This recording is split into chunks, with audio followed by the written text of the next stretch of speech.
Alam kong aabutin na. Hindi ko na sinagad doon. So dito na lang sa wall. So itong mga to guys, wallpaper lang yan na kinabot namin.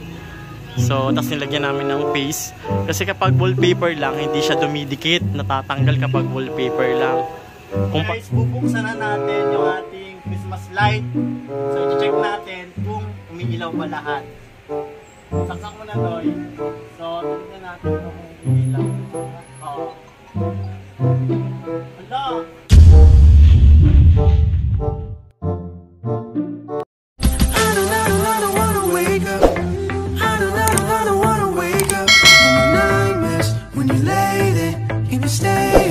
Hi everyone! So welcome back guys dito sa aking YouTube channel. And for today's video guys, magkakabit tayo ng LED strip lights. So yung mga yan na yan, yun yung lalagyan natin for today's video. So meron tayo ditong binili galing sa Shopee. Ayan. So isa-isayin natin. So ititest muna natin tong LED kung gumagana. Sasaksak muna natin siya sa kuryente. And guys, ikakabit natin tong strip light. So dun sa may gilid na yan. So ito guys, nabili ko sa Shopee ng 298 pesos. 10 meters na po to. So ngayon guys, papakita ko sa inyo yung laman ng box na to. So kakarating lang niya ngayon. So ayan guys. So meron siyang saksakan charger. So kino-connect po siya sa kuryente, 12 volts. Tapos meron siyang dalawang ganito, ayan. Then ito yung connector niya, sinaksak ko na. Ayan. Dalawa po to, ayan, dalawa. Strip light siya na ganito. Ayan yung itsura niya, guys. May remote control po siya. Tapos ito ang kanyang remote control. So marami kayong option or choices pag ginamit itong remote. So mamaya ipapakita ko sa inyo kung gaano kaganda to pag nasaksak na natin, pag na-assemble na natin doon sa may line na yan. And then iti-test muna natin kung gumagana siya, baka kasi hindi gumagana tapos kinabit na natin. So isasaksak muna natin to sa kuryente. Let's go! So ang gagawin nyo lang guys, ito, dito nyo siya i-connect. Dito, ayan. Sasaksak nyo lang. Look. 1, 2, 3, 4, 5. Parang ano.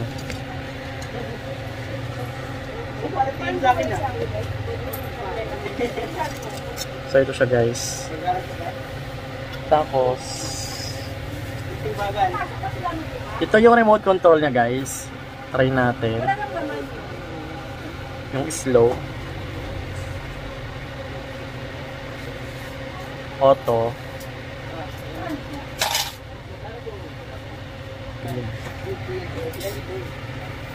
Ayan. So, depende sa remote nyo kung anong kulay yung gagamitin nyo. Ayan. So, ito pala guys, sa mga hindi nakakaalam, ikakabit siya kasi meron po siyang adhesive. So, i-fill off nyo lang to dito. Huwag nyo i-fill off sa ano So, may adhesive siya. At saka nyo, ididikit sa wall. So, make sure na yung pagdidikitan nyo is talagang didikit siya. Then, linisin nyo muna yung wall, tanggalan nyo ng alikabok para didikit. Kasi pag hindi nyo tinanggal ang alikabok, hindi siya didikit, matatanggal. And sayang lang yung effort nyo sa pagkakabit. So, let's... Pataas pa ganun sa dulo, tapos liliko mong pa ganun, Doy. Reggie.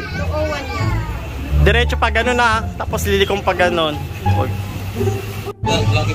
Hindi kasi ako kasya doon. So yung maliit dapat yung mag-ano. Ala na! Marami pa kasing nabili. So ayan. Hanggang doon yan. Gagano natin. Tapos liko. Ayan. So Archie, matutis oh. Matutis! Itong mga to guys, wallpaper lang yan na kinabot namin. So, tapos nilagyan namin ng paste. Kasi kapag wallpaper lang, hindi siya dumidikit. Natatanggal kapag wallpaper lang. Kumpara sa 3D na, ganon. Mas mabilis dumikit yun. Mas sticky siya. Kumpara sa ganitong wallpaper, kailangan pa ng paste. Nandun pa lang kami sa may doon. So, kalahati na onti na lang, nandun na. Sige pa, Doy, diretso mo lang. 370 ko yan. Ayan, kasama natin si ate. 37. Guys, bubuksan na natin yung ating Christmas light. So, i-check natin kung umiilaw ba lahat. Saksak mo na, Doy. Nalagyan lang namin simula doon hanggang dito lang. Yung dito, nagkulang kasi. Yung 10 meters, hindi kasya. So, titignan natin to kung umiilaw. Oo. Hala! Hindi mo na-connect ng maayos yun nandun. Hindi, connected mo rin doon. Guys, yun lang yung ano namin. Ayan. Yun dito, hindi na umilaw yung kalahati. Kalahati lang yung ano, umilaw. So, dalawa kasi yun. 20 meters kasi yung kinuha ko. So, yung 10 meters, yun lang yung umilaw. Tapos yung ano, hindi na umilaw. So, yun. Madali lang naman mag-install. Yun nga lang, dapat pala ang gawin nyo is i-check nyo pareho. Isaksak nyo kung gumagana. Kaso sa amin ang ginawa naman, yung isa lang yung nasaksak na test ko. And then yung kabila, hindi ko yata na-test, nakalimutan ko i-test. Tapos nung tinabit na namin, hindi pala umiilaw. So, kininog namin doon. So, yun. Bit namin doon. Saksak mo nga ulit, Doy. Doy, saksak mo. Ayun o, yung kalahati na namin. Umaandar naman. Baka naman hindi mo sinotregy. Ayun o, maganda sa ano, pag isang buo. Saksak mo maigi doon sa ano. Baka dun sa may connector niya, kaya ano. Guys, naayos na. O, pack. Na-connect na namin yung doon, yung part na doon. Doon kasi nagkaroon ng problema. So, meron kasi siyang kulay-kulay na blue, red, green. Once na naputol yung blue, hindi mo maiilaw yung blue. So, ganyan na yan, guys. Okay na siya. Tingin mo dito. Ayan. So, ayun na yung kulay natin. Oh, fuck. Dilaw na. Doon daw, oh. Titingin daw doon, oh. Hindi na namin nasagad yun dito. Pero okay na rin yan. Pero bibili pa ako dito, pangkabit dito. Kasi kinapos kami dito, eh. 20 meters pala to.